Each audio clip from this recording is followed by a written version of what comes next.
નમસ્કાર વિદ્યાર્થી મિત્રો, આજે જે છે આપણે TYBAમાં મેઇન ઇંગ્લિશ જેમને છે એમનો આપણે પેપર નંબર 17 જે છે એ ચાલી રહ્યું છે. મેં તમને આગલા લેક્ચરમાં WH અડસન વિશે જે છે એ ઘણી બધી ડિટેલ બાયોગ્રાફી એમની કઈ હતી કે કઈ રીતે જે છે એ આ પોએટ જે છે એ કઈ રીતે ફેમસ થયા અને એ કઈ રીતે અમેરિકન પોએટ જે છે એ અમેરિકન પોએટ છે. આપણે ભલે WH અડસન જે છે એ બ્રિટનમાં એનો ઇંગ્લેન્ડમાં ભલે જન્મ થયો હોય પણ છતાંય એ જે છે એ અમેરિકન પોએટ છે. તો એ અહીંયા ખૂબ સરસ એવી કવિતા તમે કહી શકો એવી કવિતા વૂઝ વૂ કે એ તમારા સિલેબસમાં છે. તમારે ટોટલ જે છે એ 10 પોએમ જે છે એની 10 પોએમ તમારા સિલેબસમાં છે. પહેલી તો છે શિલ્ડ ઓફ એકિલ્સ, સેકન્ડ બીજી છે સર નો મેન્સ એનિમી ફરગિવિંગ ઓલ, ત્રીજી છે થેન્ક્સ ગિવિંગ, ચોથી છે ધ અનનોન સિટીઝન, પાંચમી છે in the memory of WBH ને છઠ્ઠી છે ઓર્પેનિયસ, સાતમી વૂઝ વૂ. આપણે સાતમી જે છે કવિતા એ પહેલા લઈએ છીએ, ખૂબ સરસ એવી છે એટલા માટે. પ્રોસ્પેરોસ ટુ એરિયલ્સ, પછી નવમી છે પ્રોલોગ્સ એટ 60, દસમી છે મ્યુઝ ડેક્સ બેક્સોથ આર્ટ. તો ખૂબ સરસ એવી એમની એ બધી જ કવિતાઓ છે. તો હવે આજે આપણે જે છે એ જોઈશું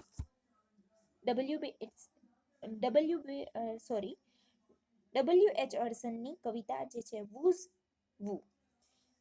આમ જોઈએ તો આ કવિતા જે છે એ સોનેટ છે. તમે આ એક કવિતાનો પ્રકાર જે છે એ સોનેટનો છે. આમાં 8 લાઈન જે છે એ પ્રકારે છે કે 8 લાઈન આ રીતે જે છે એ સોનેટમાં ભાગ પડે છે ને 6 લાઈન બીજી નીચે ભાગ પડે છે. તો એ રીતે જે છે એ કવિતા આખી છે. અને આમ આ જે તમને પહેલા તો હું તમને એ ક્લિયર કરી દઉં વૂઝ વૂ એ ટાઇટલ શું કામ કવિએ જે છે એ આવું આપ્યું છે. તો કે તમને વિચાર આવતો હશે કે આ જે છે એ તો કેવું ટાઇટલ કે અલગ જ જે છે એ ટાઇટલ છે કે તમે જોઈ શકો કે અહીંયા વૂઝ વૂ એટલે વળી શું. તો વૂઝ વૂ એક મેગેઝિનનું નામ છે. મેગેઝિનનું નામ છે એટલે કે જે ફોરેનમાં અને બધી જ મોસ્ટ ઓફ બધા કન્ટ્રીમાં આ મેગેઝિન ને એવું બધું તો જે છે એ રિલીઝ થતા જ હોય. પણ વૂઝ વૂ જે છે એ શેના રિલેટેડ મેગેઝિન છે તો કે એક બાયોપિકના રિલેટેડ મેગેઝિન છે. બાયોપિક એટલે કે જે બાયોગ્રાફી એમાં વધારે ને વધારે ફેમસ જે લોકો થયા હોય એમની લાઈફ વિશે જે છે એ ડિટેલ હોય એમાં. એટલે કે કોઈ પર્સન જે છે ફોર એક્ઝામ્પલ કોઈ અંબાણી અદાણી એ બધા લોકો જે છે જે સક્સેસ થયા હોય અથવા તો જે કોઈ પણ વ્યક્તિ પછી જે છે પોતે સક્સેસ થયેલા હોય એની વાત જે છે એ મોસ્ટ ઓફ આ વૂઝ વૂ મેગેઝિનમાં છપાતી હોય છે. તો એ મેગેઝિનને સેન્ટરમાં લઈને જ આ કવિતા લખેલી છે પોતે. તો આ કવિતાને શરૂ કરીએ. તો સ્ટાર્ટિંગ જે છે એ કઈ રીતનું છે તો કે સ્ટાર્ટિંગ જે છે એ આ રીતનું છે. A shilling life will give you all the facts. આ મેં તમને કહ્યું એ રીતે કે આ 14 લાઈનની કવિતા છે નાની. મોસ્ટ ઓફ એની બધી પોએમ જે છે એ મોટી જ છે પણ આ જે છે એ નાની છે. શીલિંગ લાઈફ એટલે શીલિંગ એટલે શું? એટલે શીલિંગ જે છે એ યુરોપની કરન્સી છે. તો યુરોપની કરન્સીની વાત કરી છે. A shilling life will give you all the facts. એટલે કે તમને એક શીલિંગ જે છે શીલિંગ લાઈફ એ તમને બધા જ ફેક્ટ્સ જે છે એ તમને આપી શકે. એટલે કે એક શિલિંગનું જે છે એ આ મેગેઝિન આવે છે એમ કહે છે. એક શિલિંગનું આ મેગેઝિન આવતું છે એના સમયમાં. તો એમ કહે છે કે એ એક શિલિંગનું લાઈફ જે છે એક શિલિંગ જે છે એનાથી તમે એક માણસની ઘણી બધી લાઈફ એટલે એમાં એક જ માણસની લાઈફ ન આવતી હોય.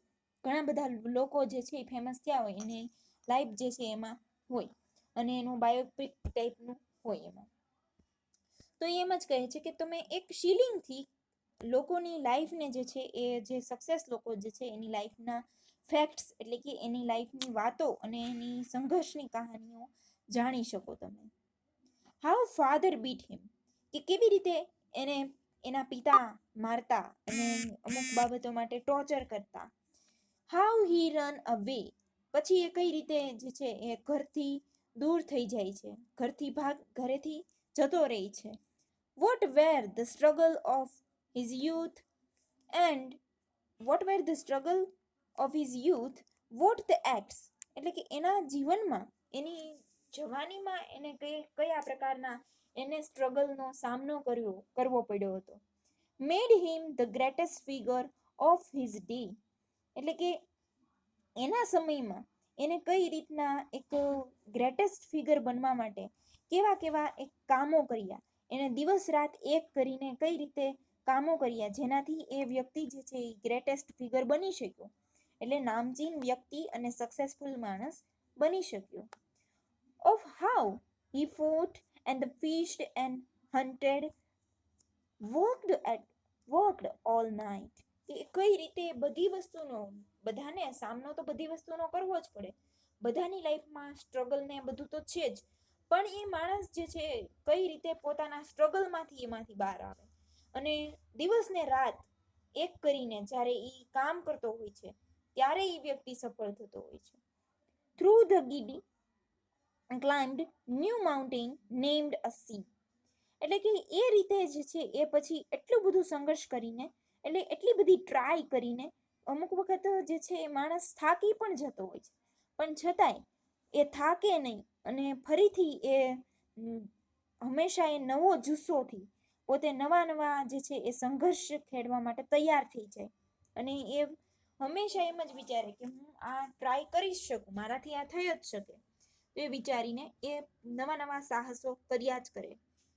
સમ of the last researchers even write, પણ ઘણા એવા રિસર્ચ જે શોધખોળ કરી છે એવા રાઇટરોએ એવું લખ્યું છે કે love made him weep his pints like you and me, એટલે રિસર્ચ કરેલા ઘણા એવા લોકો જે છે એને એવું લખ્યું છે અને લખતા રહે છે કે એક વસ્તુ, એક પ્રેમ જે છે એ તમને ક્યારેક તમને જે છે એ રડાવી પણ દે છે.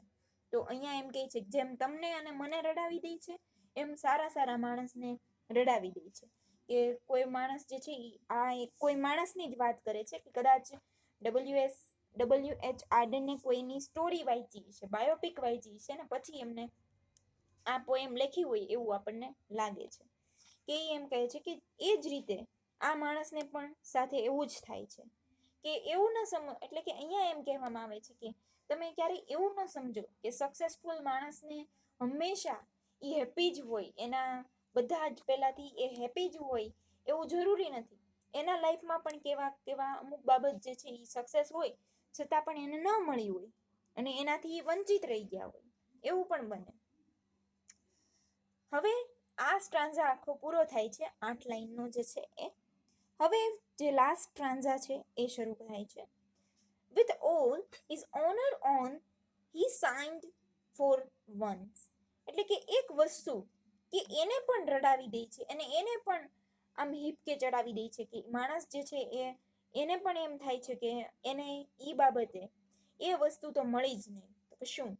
Who say the astonished critics live at home, એટલે હવે જે છે આગળ હવે ક્રિટિક્સ જે છે એની હવે અહીંયા કોની વાત કરે છે તો કે અહીંયા કોઈ વ્યક્તિ છે એના લવની વાત કરે છે, એના પ્રેમની વાત કરે છે કે એ વ્યક્તિ જે છે એ કઈ રીતે જે છે એને અંતે એક કોઈ ગર્લ માટે એને હશે ફિલિંગ્સ, પણ એ જે ગર્લ છે એ સક્સેસફુલ હોવા છતાંય આ પર્સન સાથે એને કાંઈ લેવા દેવા નથી. તો એ જે છે કઈ રીતના હવે એ ગર્લની જ વાત છે આખી આ 4 લાઈનમાં છે. Did the little job about the house with skill, કે તેણી કે જે આખો દિવસ પોતાના જીવનમાં રચીપચી રહેતી અને પોતાનું વર્ક જે છે હાઉસનું જે કામ હોય એ ખૂબ સરસ રીતે એ સ્કિલફુલી કરતી રહેતી. And the nothing else could the whistle and would sit still, એને બીજું કાંઈ કામ નહોતું, બીજે કાંઈ જવાનું કે બહાર નીકળવાનું નહીં, કાંઈ પણ નહીં, પણ એ પોતાના કામોથી ક્યારેય છૂટતી નહીં, એટલે કે એને કામો જે છે એ ક્યારેય ખૂટતા જ નહીં, એટલે એ પોતાના કામ મૂકીને કાંઈ બીજું જે છે એ શાંતિથી આખો દિવસ ઘરે બેસતી પણ નહીં, એવી વ્યક્તિની વાત કરે છે.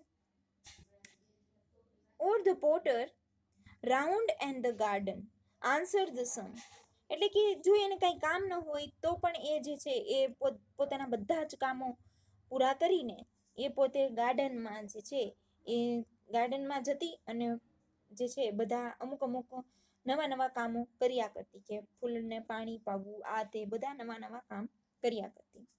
Of his long Marvel years letter but kept none, એટલે કે કોઈક વાર આ સક્સેસફુલ માણસ જે છે એ વાત એમ કરે છે કે એ પોતે તો સક્સેસફુલ છે, એને ઘણી વખત એ લેટર પણ આ લેડીને લખતા, પણ એ લેડી અમુક ઘણી વખત લાંબા લાંબા લેટર લખતા, પણ એ લેડી ઘણી વખત જે છે એ આન્સર પણ આપતી, પણ ખૂબ શોર્ટમાં આન્સર આપી દઈ અને એની વાતને પૂરી કરતી.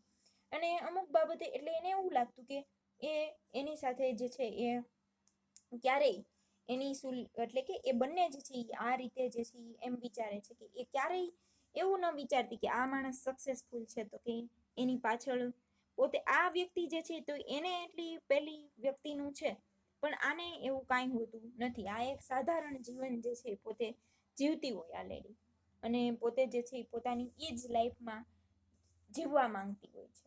એ પોતે હાઈ લાઈફમાં એ જીવવા પણ ઈચ્છતી નથી હોતી, એવું અહીંયા રાઇટરને પણ ફીલ થતું. એટલે કે રાઇટર શું એવું અહીંયા બાયો જેની વાત કરે છે, એટલે કે વૂઝ વુ ના મેગેઝિનમાં જેની બાયોપિક આવી હતી એની જે છે એને વાંચી હશે રાઇટરે, અને એ જે કવિતા લખે છે એ વ્યક્તિની વાત હશે. અહીંયા આપણને એ નથી ખબર કે કયા વ્યક્તિની વાત છે, પણ અહીંયા ડબલ્યુ એચ આર્ડને એક મેગેઝિન રીડ કરીને ખૂબ સરસ એવી નાની અમથી કવિતા લખી છે. એટલે કે એ ઇનડાયરેક્ટલી શું કહેવા માંગે છે, તો કે એ કહેવા માંગે છે કે એવું જરૂરી નથી કે માણસ સક્સેસફુલ હોય તો એને કોઈ પણ પ્રકારનું કોઈ પણ એને દુઃખ ન હોય, કે એને કોઈ સોરો ન હોય, કે તમે એમ જ ઈચ્છો કે તમને એવું જ લાગે કે એ વ્યક્તિ બહુ હેપી છે, પણ એવું જરૂરી નથી. એને પણ અમુક બાબત જે અમુક વસ્તુ ન પણ મળે લાઈફમાં, એ અમુક વસ્તુથી એ પણ વંચિત રહી પણ જાય. એવું નથી જરૂરી કે બધા સક્સેસફુલ લોકો